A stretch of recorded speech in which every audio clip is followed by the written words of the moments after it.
वासुदेवाय नमो नमः। आइए श्रवण करते हैं बृहस्पतिवार की व्रत कथा। प्राचीन समय की बात है। भारत में एक राजा राज्य करता था। वह बड़ा प्रतापी तथा दानी था। वह नित्य प्रति मंदिर में भगवत दर्शन करने जाता था। वह ब्राह्मण और गुरु की सेवा किया करता था। उसके द्वारे से कोई भी याचक निराश होकर नहीं लौटता था। वह प्रत्येक गुरुवार को व्रत रखता एवं पूजन करता था।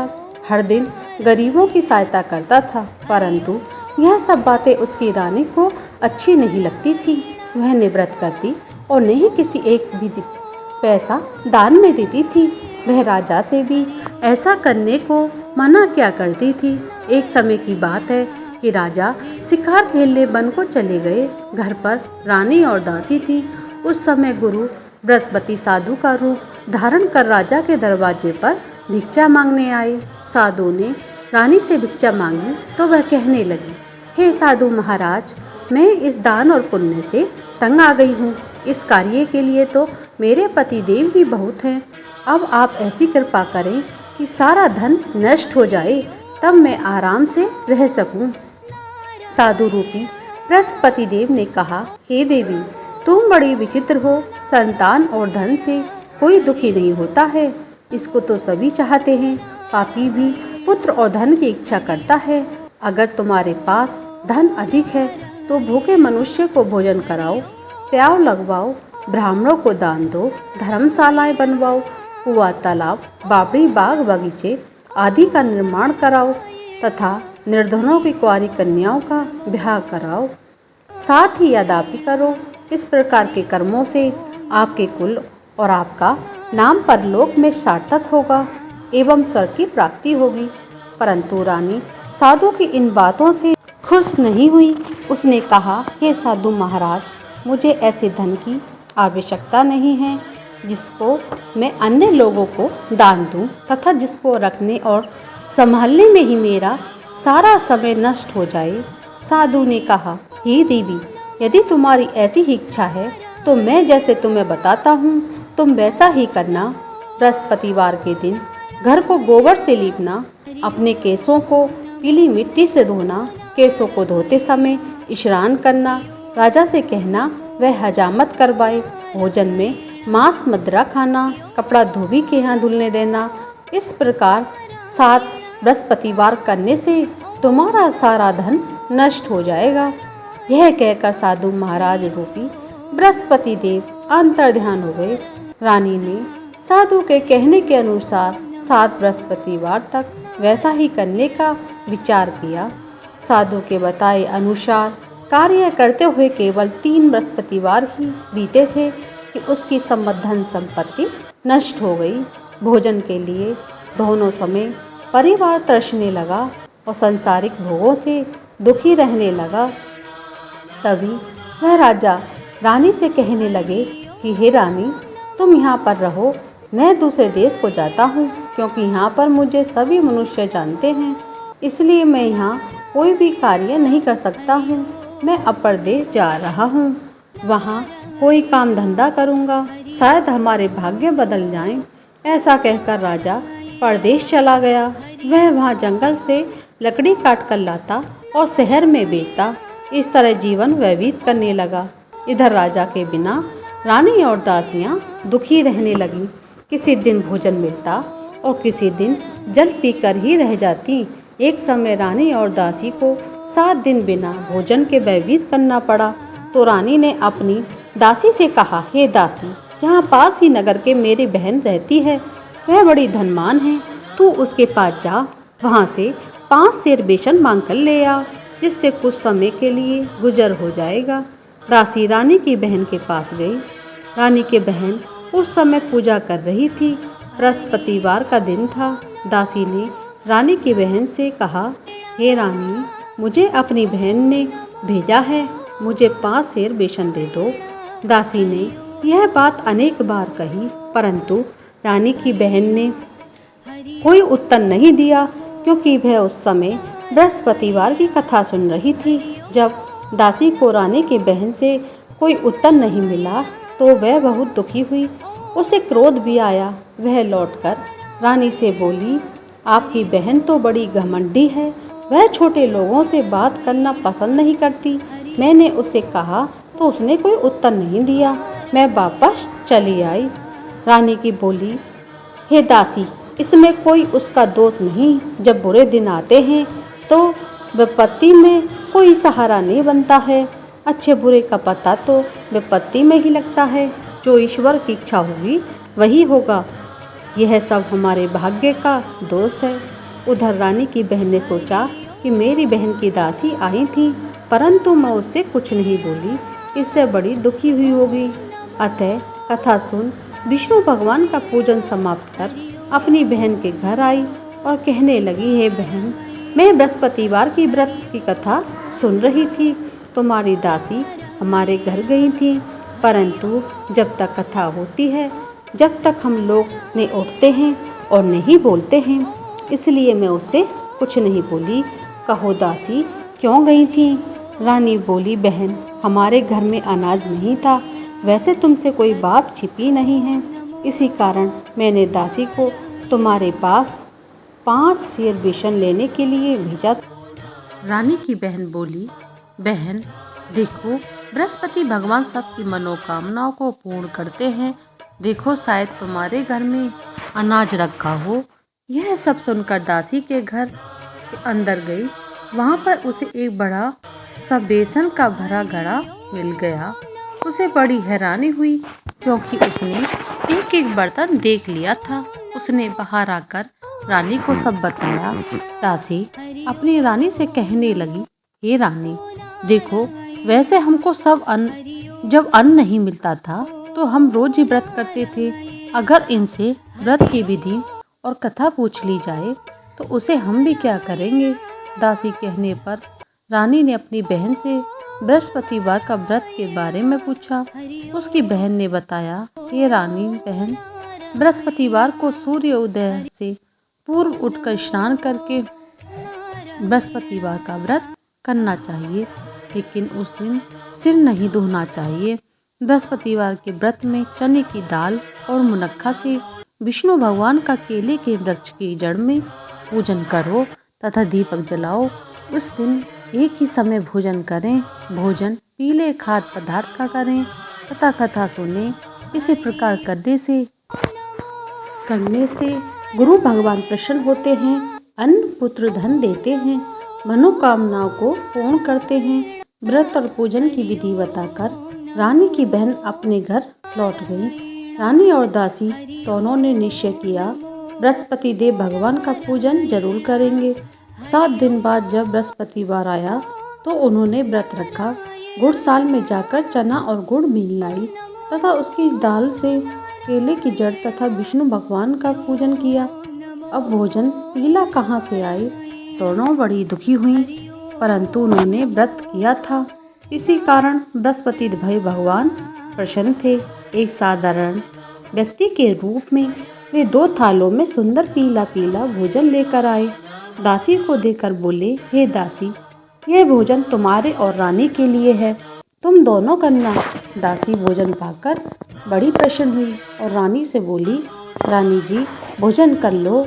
रानी को भोजन आने के बारे में कुछ पता नहीं था, इसलिए वह दासी से बोली, जा तू ही भोजन कर, क्यों तू हमारे व्रत में हंसी उड़ाती है। दासी बोली, एक व्यक्ति दे गया है। वह रानी कहने लगी, वह व्यक्ति तेरे लिए दे गया है, तू ही भोजन कर।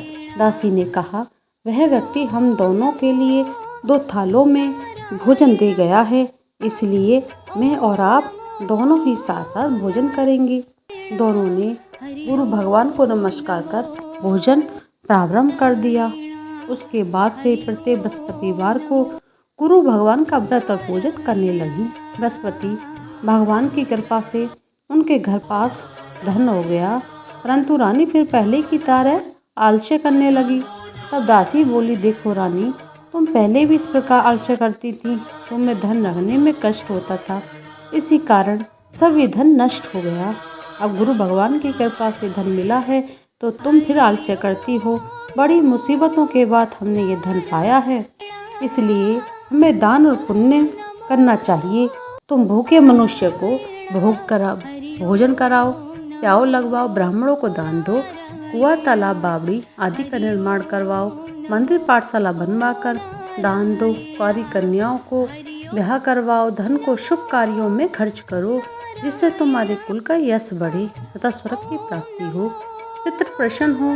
दासी की बात मानकर रानी ने इसी प्रकार के कर्म करने शुरू कर दिए, जिससे उनका काफी यश फैलने लगा। एक दिन रानी और दासी आपस में विचार करने लगी, ना जाने राजा किस दशा में होंगे, उनकी कोई खोज खबर नहीं है। पूर्व भगवान से उन्होंने प्रार्थना की और भगवान ने रात्रि में राजा को सपने में कहा, ये राजा उठ, तेरी रानी तुझको याद करती है, अब तू अपने देश को लौट जा। राजा प्रातः काल उठकर जंगल में लकड़ियां काट कर लाने के लिए जंगल की ओर चल पड़ा। जंगल से गुजरते हुए वह सोचने लगा, रानी की गलती से उसे कितने दुख भोगने पड़े हैं। राजपाट छोड़कर उसे जंगल में आकर रहना पड़ा है। जंगल से लकड़ियां काटकर उन्हें बेचकर गुजारा करना पड़ा है। उसी समय उस जंगल में बृहस्पति देव एक साधु का रूप धारण करके आए और राजा के पास आकर बोले, हे लकड़हारे, तुम इस सुनसान जंगल में किस चिंता में बैठे हुए हो, मुझे बतलाओ। यह सुन राजा के नेत्रों में जल भर आया और साधु की वंदना कर बोला, हे प्रभु, आप सब कुछ जानने वाले हैं। इतना कहकर राजा इस साधु को अपनी संपूर्ण कहानी सुना दी। महात्मा दयालु होते हैं। वे राजा से बोले, हे राजा, तुम्हारी पत्नी ने बृहस्पति देव के प्रति अपराध किया था, जिसके कारण तुम्हारी यह दशा हुई है। अब तुम किसी प्रकार की चिंता मत करो, क्योंकि भगवान तुम्हें पहले से अधिक धन देंगे।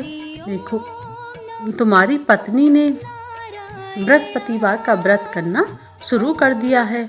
अब तुम भी बृहस्पतिवार का व्रत करके चने की दाल व गुड़ जल के लोटे में डालकर केले का पूजन करो, फिर कथा कहो या सुनो। भगवान तुम्हारी सभी मनोकामनाओं को पूर्ण करेंगे। साधु को प्रसन्न देखकर राजा बोले, हे प्रभु, मुझे लकड़ी बेचकर इतना पैसा नहीं बचता जिससे भोजन करने के उपरांत कुछ बचा सकूं। मैंने रात्रि में अपनी रानी को व्याकुल देखा है। मेरे पास कोई ऐसा साधन नहीं जिससे समाचार जान सकूं। फिर मैं बृहस्पति देव की क्या कहानी कहूं, मुझको तो कुछ मालूम नहीं। साधु ने कहा, हे राजा, तुम किसी प्रकार की चिंता मत करो। बृहस्पतिवार के दिन तुम रोजाना की तरह लकड़ियां लेकर शहर में जाओ, तुम्हें रोज से दोगुना धन प्राप्त होगा, जिससे तुम भली भांति भोजन कर लोगे तथा बृहस्पति देव की पूजा का सामान भी आ जाएगा। बृहस्पतिवार की कथा इसी प्रकार। प्राचीन काल में एक बहुत ही निर्धन ब्राह्मण था। उसके कोई संतान नहीं थी। वह नित्य पूजा पाठ करता, परंतु उसकी स्त्री बहुत मलिनता के साथ रहती थी। वह न तो स्नान करती और न ही किसी देवता का पूजन करती थी। प्रातः काल उठते ही सर्वप्रथम भोजन करती, बाद में कोई अन्य कार्य करती थी। ब्राह्मण देवता बहुत दुखी रहते, पत्नी को बहुत समझाते, किंतु उसका कोई परिणाम नहीं निकलता। भगवान की कृपा से ब्राह्मण की स्त्री की कन्या उत्पन्न हुई। वह कन्या अपने पिता के घर में बड़ी होने लगी। वह बालिका प्राप्त स्नान करके भगवान विष्णु का जप करती। बचपन से ही बृहस्पतिवार का व्रत भी करने लगी थी।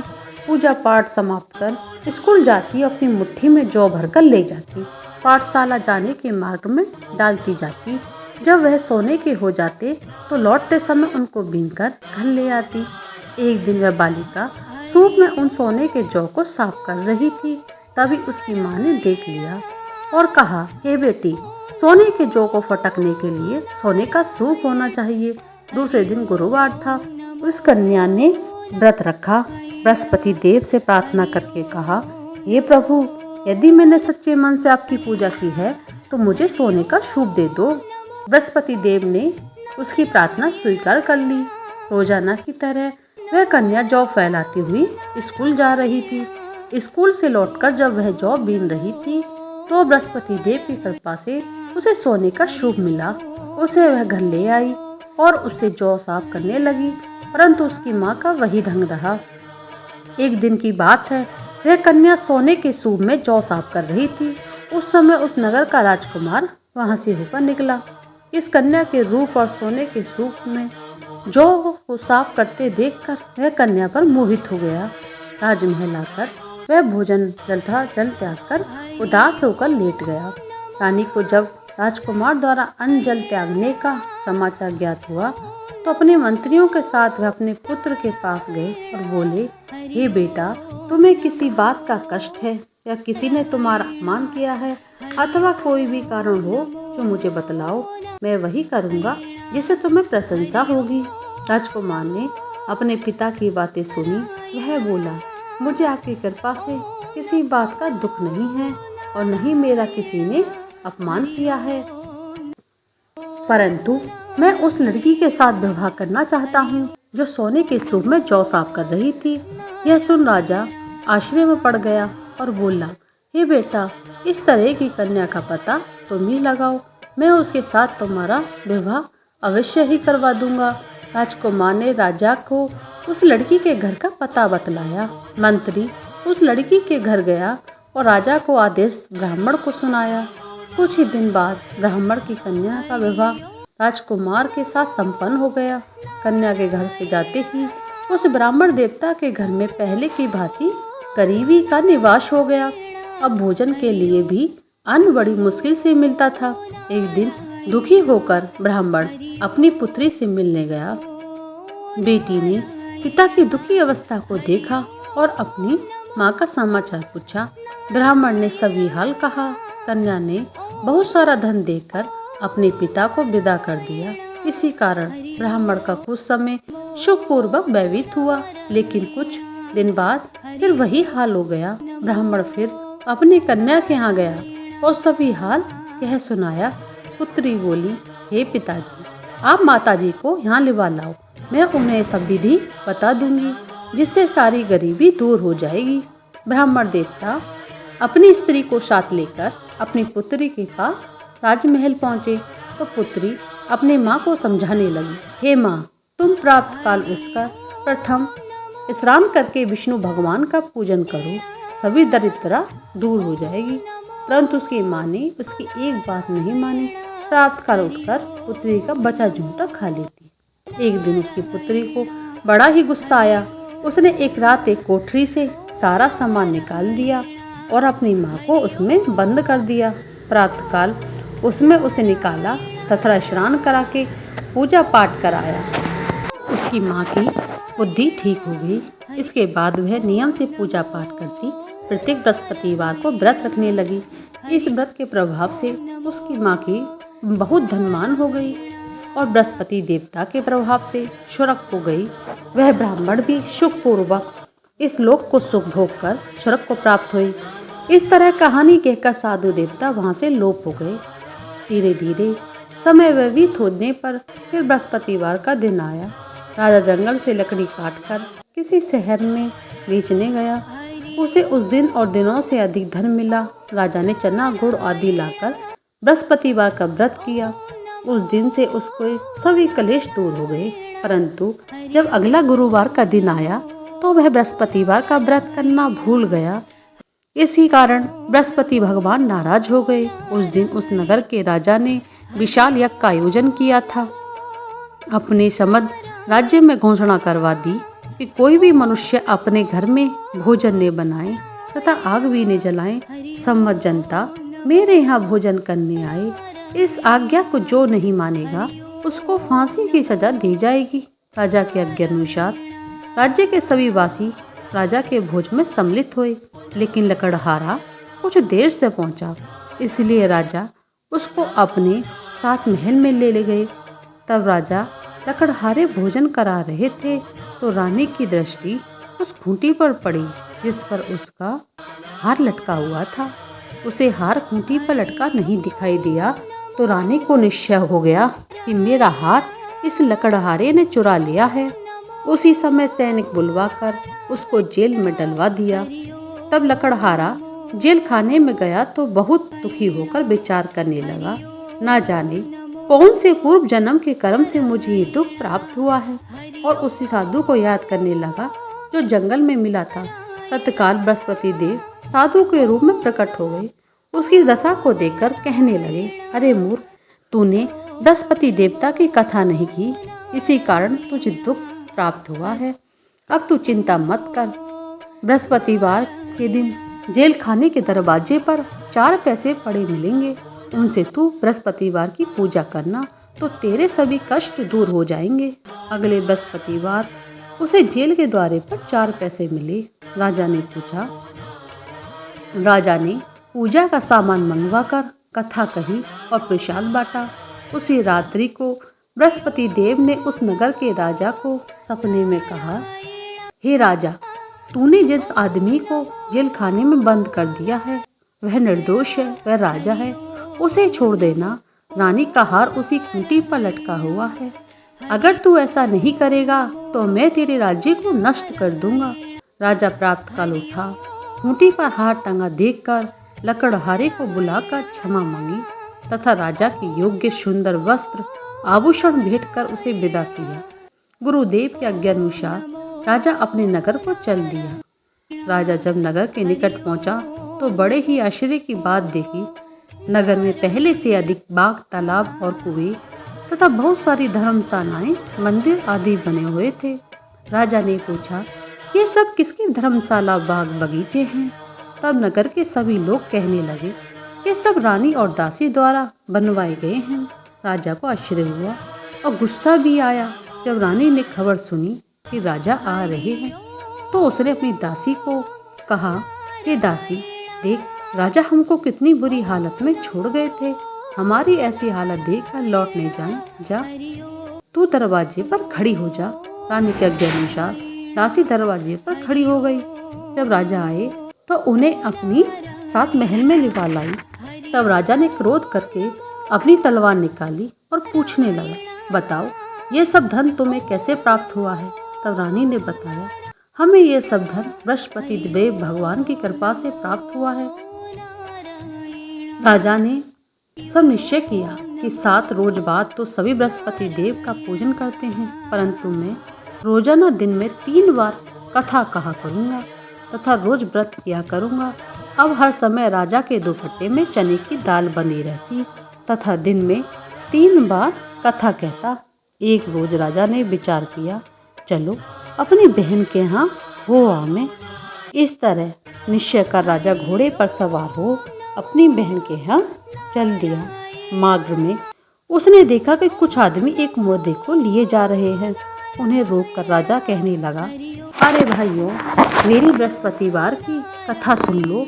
वे बोले, लो, हमारा आदमी मर गया है, इसको अपनी कथा की पड़ी है। परंतु कुछ आदमी बोले, अच्छा भाई कहो, हम तुम्हारी कथा सुनेंगे। राजा ने दाल निकाली और कथा कहनी शुरू कर दी। जब कथा आदि हुई तो मुर्दा हिलने लगा। जब कथा समाप्त हो गई तो राम राम करते हुए मुर्दा खड़ा हो गया। राजा आगे बढ़ा। उसे चलते चलते शाम हो गई। आगे मार्ग में उसे एक किसान खेत में हल चलाता मिला। राजा उससे बोला, अरे भैया, तू मेरी बृहस्पतिवार की कथा सुन ले। किसान बोला, अब तक मैं तेरी कथा सुनूंगा, तब तक 4 हरैया जोत लूंगा। जा अपनी कथा किसी और को सुनाना। राजा आगे चलने लगा। राजा के हटते ही बैल पछाड़ खाकर गिर गए। किसान के पेट में बड़ी तेज से दर्द होने लगा। उसी समय किसान की पत्नी रोटी लेकर जब यह आई तो उसने यह सब देखा। अपने पुत्र से सभी हाल पूछा। बेटा ने सभी हाल बता दिया। बुढ़िया माई दौड़ी दौड़ी घुड़सवार के पास गई। बोली, मैं तेरी कथा सुनूंगी, तू अपनी कथा मेरे खेत पर चलकर कहना। राजा ने लौटकर बुढ़िया माई के खेत पर जाकर कथा कही, जिसके सुनते ही बैल खड़े हो गए तथा किसान के पेट का दर्द भी बंद हो गया। राजा अपनी बहन के घर पहुंचा गया। बहन ने भाई की खूब मेहमानी की। राजा रोज दूसरे प्राप्त कर राजा जागा तो वह देखने लगा कि वहाँ पर सभी लोग भोजन कर रहे हैं। राजा ने अपनी बहन से पूछा, ऐसा कोई मनुष्य है जिसने भोजन नहीं किया हो, जो मेरी बृहस्पतिवार की कथा सुन ले? तो बहन बोली, भैया, ये देश ऐसा है, पहले यहाँ के लोग भोजन करते हैं, बाद में अन्य कार्य करते हैं। अगर पड़ोस में कोई हो तो मैं देख आती हूँ। ऐसा कहकर बहन देखने चली गई, परंतु उसे कोई ऐसा व्यक्ति नहीं मिला जिसने भोजन नहीं किया हो।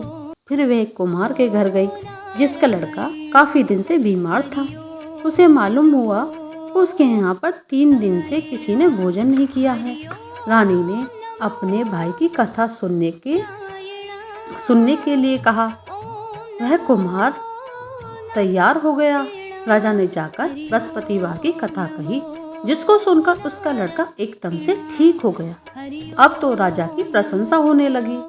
एक दिन राजा अपनी बहन से कहा, हे बहन, मैं अपने घर जाऊंगा, तुम भी तैयार हो जाओ। राजा की बहन ने अपनी सास से अपने भाई के साथ जाने की आज्ञा मांगी। सास बोली, चली जा, परंतु अपने लड़के को मत ले जाना, क्योंकि तेरे भाई के कोई संतान नहीं होती। बहन ने अपने भाई से कहा, भैया मैं तो चलूंगी, परंतु कोई बालक नहीं जाएगा। राजा ने कहा, जब कोई बालक नहीं चलेगा तो तब तुम ही जाकर क्या करोगी। दुखी मन से राजा अपने नगर को लौट आया। राजा के अपनी रानी से कहा, हमने संतान है, इसलिए कोई हमारे घर आना पसंद नहीं करता। इतना वह बिना भोजन आदि किए सैया पर लेट गया। रानी बोली, हे प्रभु, बृहस्पति देव ने हमें सब कुछ दिया है, हमें संतान अवश्य देंगे। उसी रात बृहस्पति देव ने राजा को सपने में कहा, हे राजा, उठ, सभी सोच त्याग दे, तेरी रानी गर्भवती है। राजा को यह जानकर बड़ी खुशी हुई। 9वें महीने में रानी के गर्भ से एक सुंदर पुत्र की प्राप्ति हुई। तब राजा की बहन ने यह शुभ समाचार सुना तो वह बड़ी खुशी हुई तथा बधाई लेकर अपने भाई के यहाँ खुशी खुशी दौड़कर चली आई। तभी रानी ने कहा, घोड़ा चढ़कर नहीं आई, गधा चढ़ी आई। राजा की बहन बोली, भैया, मैं इस प्रकार नहीं कहती तो तुम्हें औलाद किस प्रकार मिलती। बृहस्पति देव भगवान ऐसे हैं जिसके मन में जो कामनाएं रहती हैं सभी को पूर्ण करते हैं। जो सद्भावना पूर्वक बृहस्पतिवार का व्रत करता है एवं कथा पढ़ता है अथवा सबको सुनाता है, दूसरों को सुनाता है, बृहस्पति देव भगवान उसकी सभी मनोकामनाओं को पूर्ण कर देते हैं। बृहस्पति देव उनकी सदैव रक्षा करते हैं जो संसार में सद्भावना व सच्चे हृदय से बृहस्पति देव का पूजन करते हैं और उनकी सभी मनोकामनाओं को उसी प्रकार पूर्ण होती है जैसे रानी और राजा ने बृहस्पति देव की कथा का गुणगान किया। उनकी सभी इच्छाएं बृहस्पति देव पूर्ण की। मनुष्य हृदय से उनका मनन करते हुए जय जयकार करना चाहिए। बोलिए विष्णु भगवान की जय, बोलिए बृहस्पति देव भगवान की जय। बृहस्पति देव भगवान की आरती। ओम जय बृहस्पति देवा, स्वामी जय बृहस्पति देवा, छिनी छिनी भोग लगाऊं कदली फल मेवा। ओम जय बृहस्पति देवा, तुम्हें पूरन परिमातिमा, तुम्हें अंतर्यामी, जगत पिता जगदीश्वर, तुम सबके स्वामी। ओम जय बृहस्पति देवा, चरणामृत निज निर्बल, सब पाथक हरता, सकल मनोरथ दायक, कृपा करो भरता। ओम जय बृहस्पति देवा, तनि मन धन अर्पण कर जो जन शरण पड़े, प्रभु प्रकट तब होकर आकर द्वार खड़े। ओम जय बृहस्पति देवा, दीन दयाल दयानिधि, भक्तन हितकारी, पापी दोष सब हरता, भव बंधन हारी। ओम जय बृहस्पति देवा, सकल मनोरथ दायक, सब संजय हारी, विषय विकार मिटाओ, संतन सुखकारी। ओम जय बृहस्पति देवा, जो कोई आरती तेरी प्रेम सहित गावे, जेठानंद आनंद कर छो निश्चय पावे। ओम जय बृहस्पति देवा। श्री विष्णु भगवान की जय, श्री हरि भगवान की जय, लक्ष्मी नारायण पति की जय।